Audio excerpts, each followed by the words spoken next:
welcome to the Wolfchase Toyota Insider on the Memphis Tiger Network. I'm Jeff Private alongside Melissa McPherson. And Coach, in a season of kind of ups and downs and a lot of adversity, you find yourself here on the stretch run sitting at 500. Still, like I said, and after 14 years, one of my favorite teams I've probably watched because they had every opportunity from preseason, once you got back from Spain and suffered some of those injuries, to throw in the towel and be a 4 to 6 win team, but they have not taken that mentality.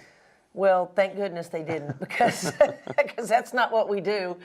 So, yeah, we just had to kind of pick ourselves up and dust ourselves off. And as I've shared with them all year, this is who we're going to be. So let's figure out how good we can get. And it hasn't been without its challenges, but we've seen some players really, really grow and mature through this. And I'll start with our seniors, Taylor Williams and Louisa Morris.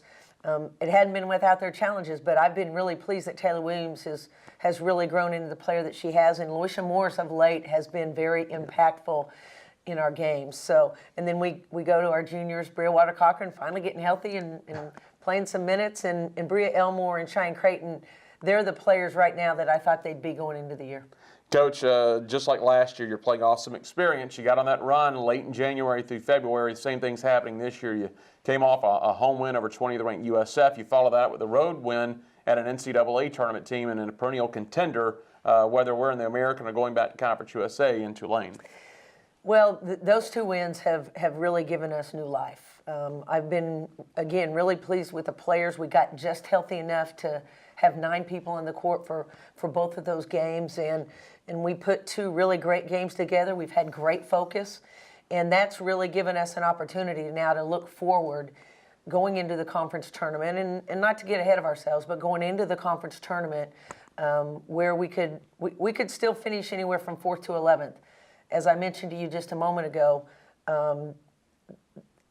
we're in control, though. Mm-hmm. I mean, we're not relying on anybody else right now. If we go down the stretch and go 3-2 or even 4-1, then we have an opportunity to really kind of control our own destiny and possibly still get into postseason play. And a month ago, none of us probably were thinking that that's where we were headed. But the USF win, 20th ranked team at home. Not many people win at Tulane. That's a really good road win, and a game where our players really, really performed down the stretch of that game. And that came at a good time because you had last weekend off. You didn't play the weekend game. Kind of get you that extra day. And I know this year you're searching for those extra hours, extra days of recovery.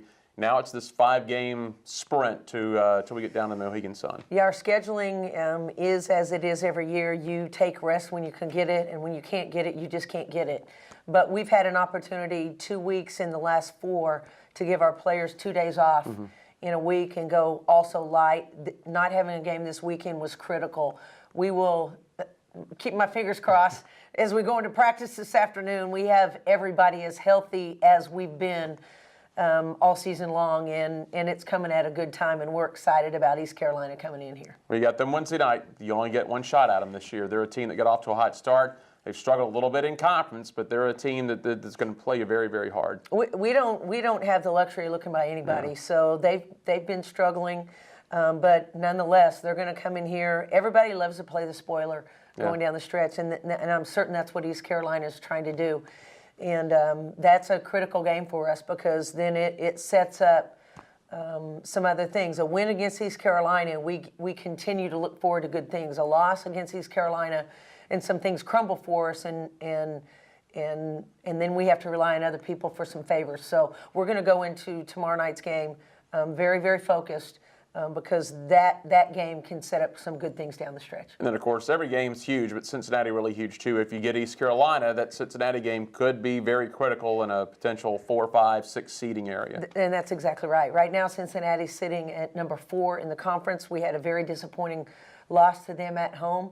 They'll be very difficult to beat on their home court, but we've got to look at things like tiebreakers. You and I talk about that all the time. At this moment, we've got some favorable things if we can get to even on tiebreaker with Cincinnati because of our win against USF. Right. That's a second level tiebreaker, and as we know, the tiebreakers always come into play once it comes to seeding in the conference tournament. All right, Coach, we'll go get them this week, and we'll talk to you down the road. Thanks, Jeff. Head Coach Melissa McPherson. I'm Jeff Brightwell for the Wolfchase Toyota Insider on the Memphis Tiger Network. Clear. All right.